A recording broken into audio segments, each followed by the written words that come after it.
Bien, vamos a continuar hablando de la fisiopatología de la hipertensión arterial. Y continuando con la plática anterior, hablaremos sobre lo que son las causas de la vasoconstricción que conlleva a un aumento de las resistencias periféricas. El aumento de las resistencias periféricas conlleva al aumento de la presión diastólica y, como ya platicamos, el aumento de la presión diastólica conlleva a un aumento de la precarga del ventrículo izquierdo, a una mayor elongación, a una mayor fuerza de contracción y pues un aumento, pudiéramos decir, proporcional, que al principio es proporcional, pero que ya que se cansa el ventrículo izquierdo, ya no lo es, de la presión arterial. Para hablar del sistema renina-angiotensina-aldosterona, creo yo que es conveniente que hablemos antes un poquito de los riñones. Tenemos dos riñones, no me voy a meter en cuestiones anatómicas finas, porque no tiene caso, pero ustedes saben que los riñones tenemos dos, derecho e izquierdo. El derecho está un poquito más abajo que el izquierdo. Y cada riñón tiene una corteza, que es la parte más externa, y tiene una médula, que es la parte más interna. Los riñones reciben irrigación de la arteria renal.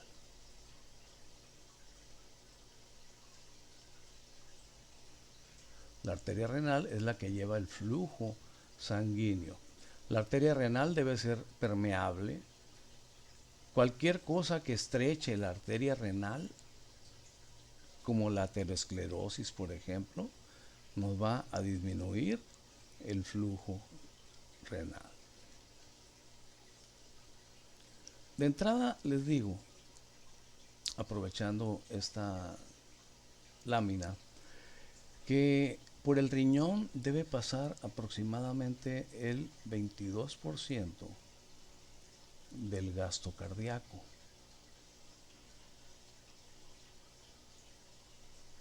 Es decir, poquito más de una quinta parte del gasto cardíaco debe pasar por los riñones.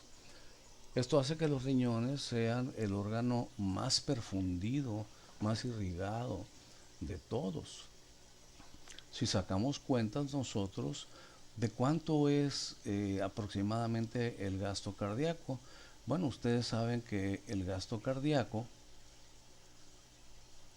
que es el volumen sanguíneo que eyecta el ventrículo izquierdo en un minuto, pues es variable, pero vamos a poner una media, ¿sí? Una media de 5 litros por minuto. Déjenme cambiar el color porque el rojo aquí como que no.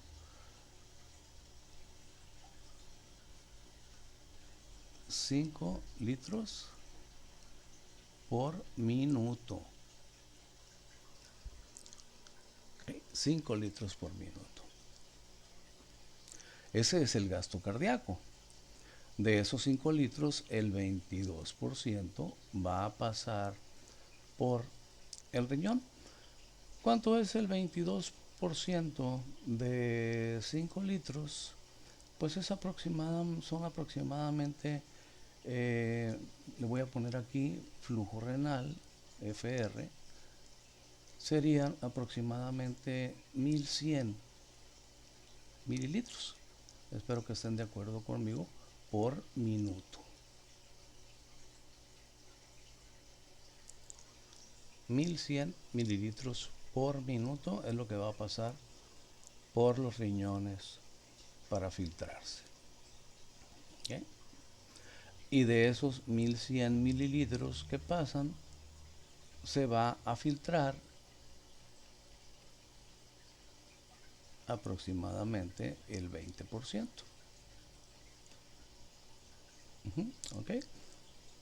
Entonces, si quieren saber cuánto es lo que se va a filtrar en los riñones, pues dividan 1100 entre 5 para que sea el 20%, y ahí van a saber ustedes de cuánto es el filtrado renal.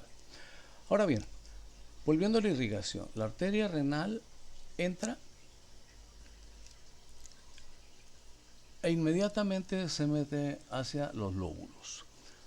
Los lóbulos son las pirámides que tienen los riñones. Estas pirámides, que tiene entre 8 y 12, están llenas de vasos sanguíneos y están llenas de túbulos. Pero si nos vamos a los datos finos, la arteria, le voy a poner aquí, la arteria renal, ¿sí? Esta es una, miren, esto es parte de una pirámide. ¿Ok? La arteria renal forma las arterias interlobulares,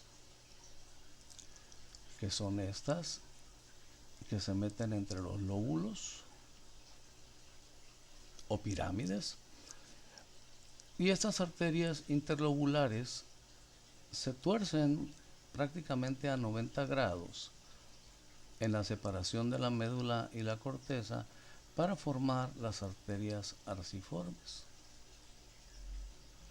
Y de las arterias arciformes van a salir unos vasitos, que son estos, que se llaman arterias interlobulillares.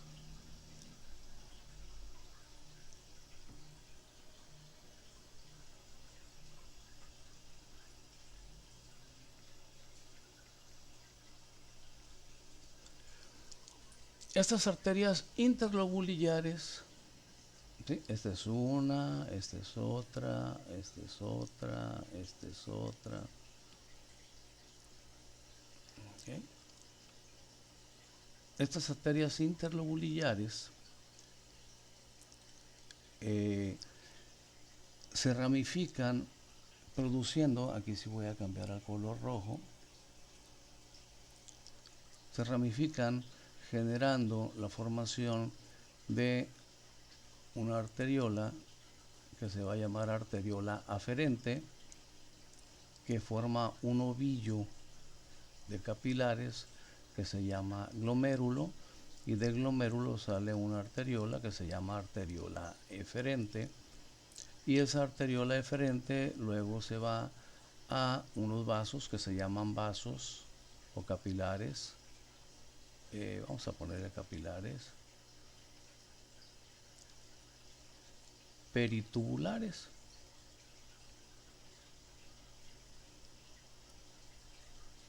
Hablando de hipertensión arterial, lo más importante es qué sucede en estos glomérulos.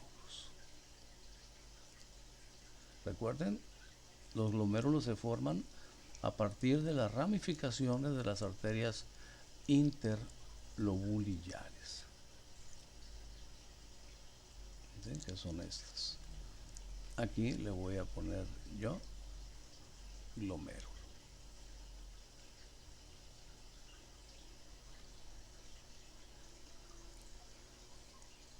La unidad funcional del riñón es la nefrona.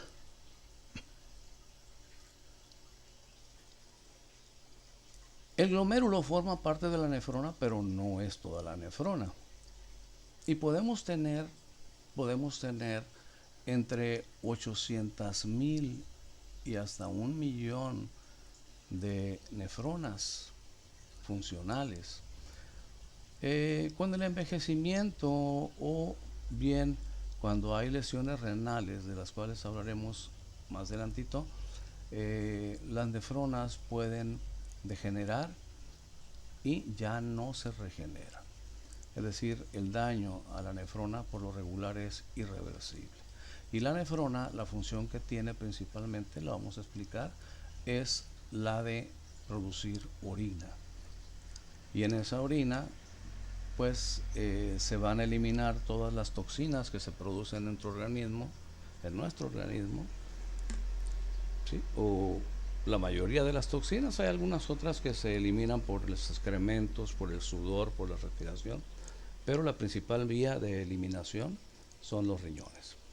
Entonces vamos a irnos desde lo más pequeño, desde lo que es la unidad funcional, que es la nefrona.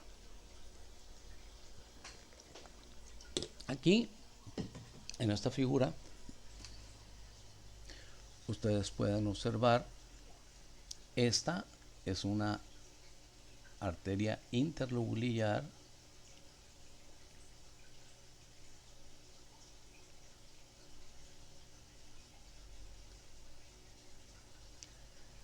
y aquí vean, da una ramita. Esta ramita es una arteriola aferente.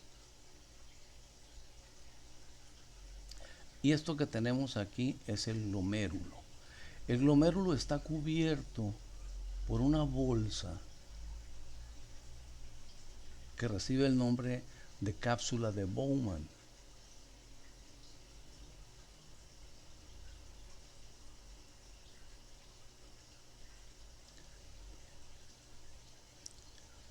La presión de la arteria aferente es aproximadamente de 100 milímetros de mercurio. Claro, va a depender del flujo renal, pero el flujo renal por lo regular se mantiene constante porque tiene múltiples mecanismos de autorregulación que hace que permanezca en estos niveles aunque la presión suba o baje, a menos que sean ya situaciones muy graves, como por ejemplo una hemorragia masiva o una crisis hipertensiva, pudiera alterarse esta presión. Pero por lo regular la arteriola aferente tiene una presión de 100 milímetros de mercurio. Vamos a ver cómo los capilares glomerulares tienen una presión aproximada de 60 milímetros de mercurio. De los capilares glomerulares sale la arteriola eferente, que en este caso no se ve, pero yo la voy a dibujar. Esta cápsula de Bowman encierra un compartimento, del cual vamos a hablar ahorita, que es el compartimento de Bowman. ¿Qué es lo que sucede aquí en el glomérulo? En el glomérulo se filtra la sangre. Acuérdense que dijimos que poco más de 1 litro de sangre pasa por minuto por los glomérulos, y de ese poco más de 1 litro que pasa se filtra el 20%.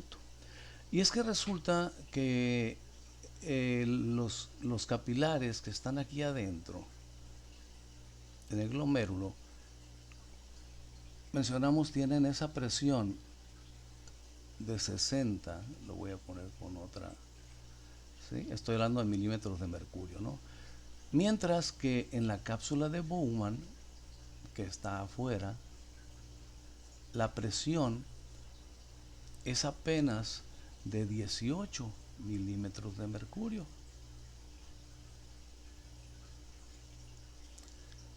Esto desde luego hace que, al haber más presión en los capilares que en la cápsula de Bowman, se fugue plasma hacia la cápsula de Bowman. ¿Okay? Aquí en esta figura podemos ver nosotros una nefrona completa. La nefrona comienza aquí, en las ramificaciones de la arteria interlobulillar, para darnos la arteriola aferente y luego la eferente, y termina acá. Pero suceden muchas cosas en esta nefrona y tiene varias partes. Aquí ya dijimos, el flujo renal que entra por la arteriola aferente, aquí le voy a poner la A nada más para no rayar mucho, de aferente, AA, arteriola aferente. Dijimos, la presión es de aproximadamente 100 milímetros de mercurio. Entra y ya dentro del ovillo glomerular, la presión desciende a 60 milímetros de mercurio. No le voy a poner milímetros de mercurio, pero ustedes ya saben que son milímetros de mercurio. ¿Okay? Esta es la cápsula de Bowman, que tiene forma de cáliz y es una especie de receptáculo a donde va a caer todo el plasma que se filtra del glomérulo. Esta cápsula de Bowman, les decía, tiene una presión hidrostática de apenas 18 milímetros de mercurio. Esto hace que haya una diferencia enorme entre la presión que tienen los capilares y la presión que hay en la cápsula de Bowman. Sin embargo, les quiero comentar un detalle. No sé si ustedes sepan lo que es la presión. Vamos a cambiar otra vez de color. La presión oncótica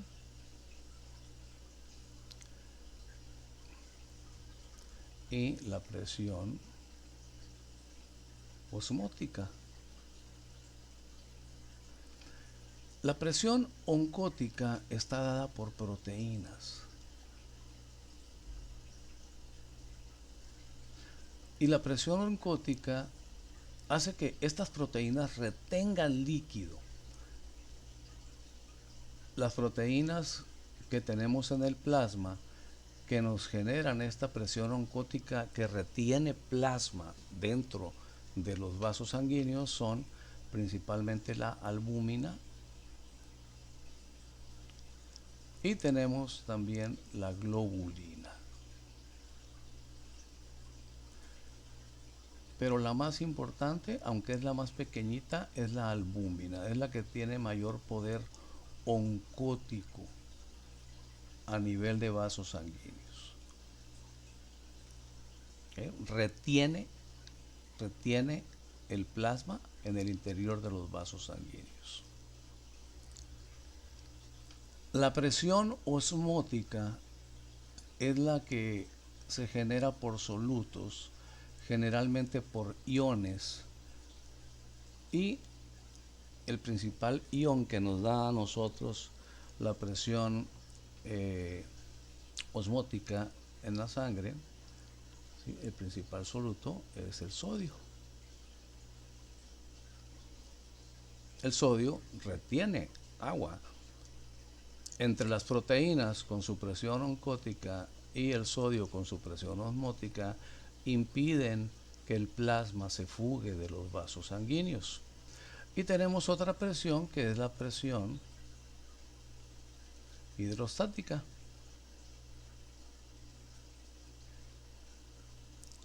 Que es la que les mencioné aquí, que en el glomérulo es de 60 milímetros de mercurio y en la cápsula de Bowman es de 18 milímetros de mercurio.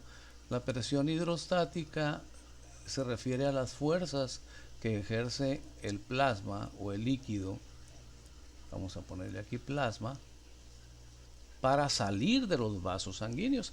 Entonces, por un lado, la presión hidrostática que ejerce el plasma, el solvente, que es el plasma, trata de que el líquido salga de los vasos sanguíneos, pero el sodio,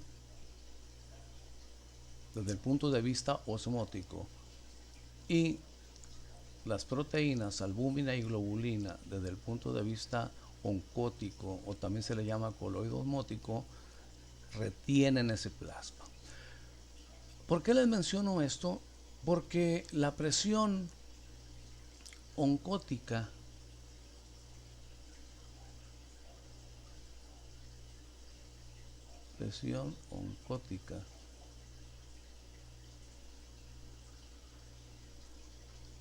dentro del glomérulo es de 32 milímetros de mercurio.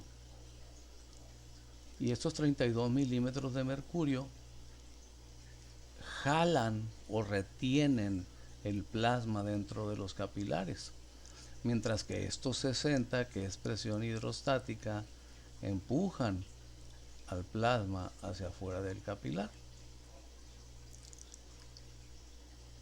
La cápsula de Bowman tiene estos 18 milímetros de mercurio de presión hidrostática, pero no tiene presión oncótica. La presión oncótica de la cápsula de Bowman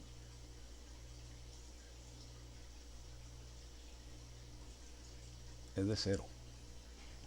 ¿Ok? Es de 0. Bien. Entonces, si sumamos fuerzas, ¿qué fuerzas tenemos nosotros que empujan la sangre o empujan el plasma, mejor dicho, hacia la cápsula de Bowman para que se filtre? Pues básicamente tenemos 60 milímetros en cada glomérulo de mercurio que están empujando sobre la pared de los capilares para que el plasma salga hacia la cápsula de Bowman. ¿Sí? Aquí le voy a poner salida. Pero bueno, estos 60 milímetros de mercurio de presión hidrostática tiene que vencer a las fuerzas que tienden a retener ese líquido. Y esas fuerzas son los 18 milímetros de mercurio, ¿sí?, que es la presión hidrostática de la cápsula de Bowman, más, ¿sí?, más los 32 milímetros de mercurio, que es la presión oncótica del plasma. Acuérdense que dijimos que la presión oncótica retiene líquidos.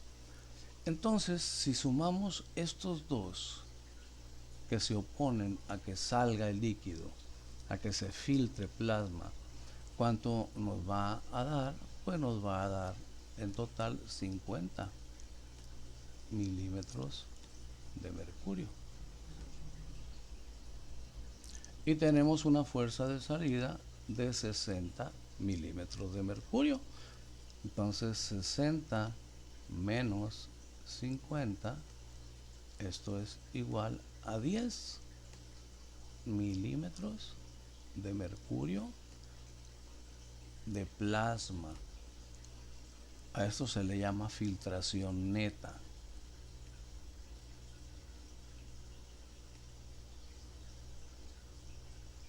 Bien.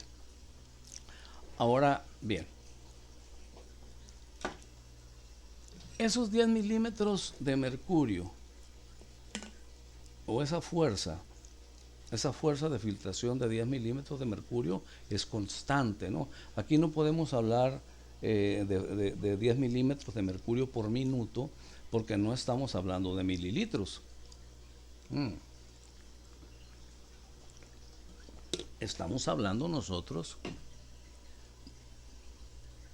de presión. Si quisiéramos hablar de mililitros, pues tendríamos nosotros que hacer la cuenta acá en relación al flujo renal. Bueno, pues ya dijimos, el flujo renal es aproximadamente del 22% del gasto cardíaco. El gasto cardíaco es de 5 litros. Luego entonces, un poquito más de 5 litros. El flujo renal oscila entre 1 litro o 1100 mililitros. Todo esto sí es por minuto. ¿Sí? Todo esto sí es por minuto. A ver, aquí se metió algo que no tiene por qué meterse. Todo esto sí es por minuto. Y, perdón,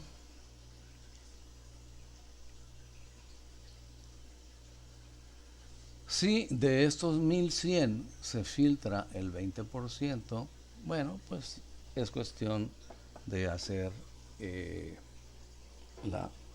la ecuación, por llamarlo de alguna manera, ¿no? Si son 1100, estos son valores aproximados, ¿no? Desde luego que puede cambiar en un momento dado. Si son 1100 mililitros, ¿ok? Y el 20% se filtra, entonces 1100 entre 5 o por punto 2 me da 220, es decir, se filtran aproximadamente 220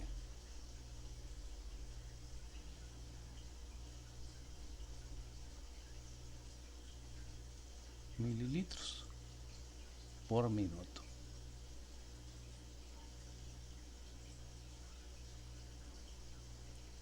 Esto es un aproximado, ¿no? Y estos 220 mililitros por minuto se filtran con una presión neta de 10 milímetros de mercurio, que es lo que sacamos ahorita. Bien,